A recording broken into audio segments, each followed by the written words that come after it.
So we've got two members of the management team here, Jay and Joe, both here. Morning to the pair of you. Morning. So, last weekend, you said last weekend that it was a battle, to say the least. Now we know who we're facing in the next round. Was West Brom the draw you wanted? Was it the draw you looked at and think, yeah, or do you think it's a potential banana skin game? To be honest, at that point of getting through, I don't think we were too worried about who we were going to get.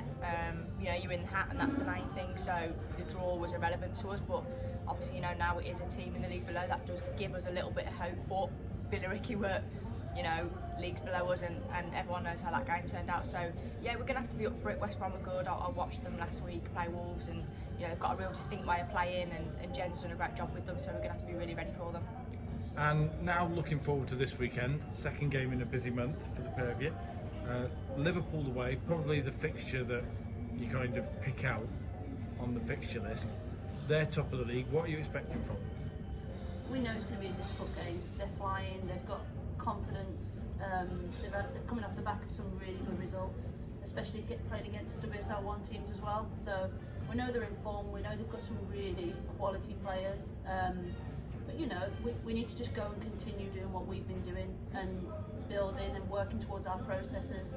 And we've got nothing to lose really. We want to go and we want to play well. And we want to try and get something out of the game. Looking at the players they've signed, are there any players you're particularly picking out, the pair of you, who you've identified as a major threat? Because obviously Katie Stengel has 2 goals in 2 games. Yeah, already. But she's joining a team that's already flying and flowing and free flowing, and everyone joins them in their goals. But you know they've scored a lot of goals throughout the team. I know Rachel Furness, and she scores a lot of goals from midfield, so she's a definite threat. And Leanne Kernan as well, she's a real good goal scorer, so they do have quality throughout the team.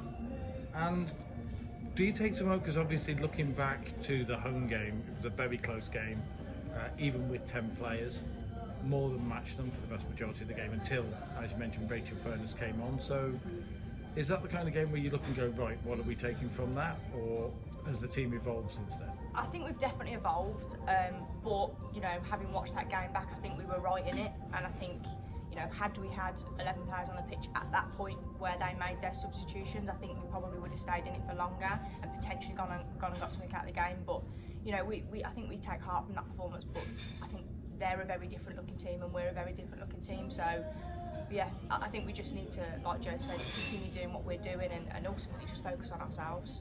And obviously games are slowly starting to run out towards the end of the season. There's speculation over the appeal.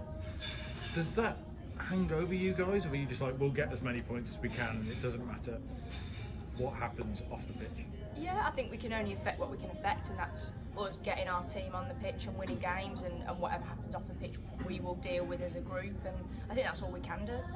Thanks to the pair of you and the best of luck on Sunday. Thank you. Guys.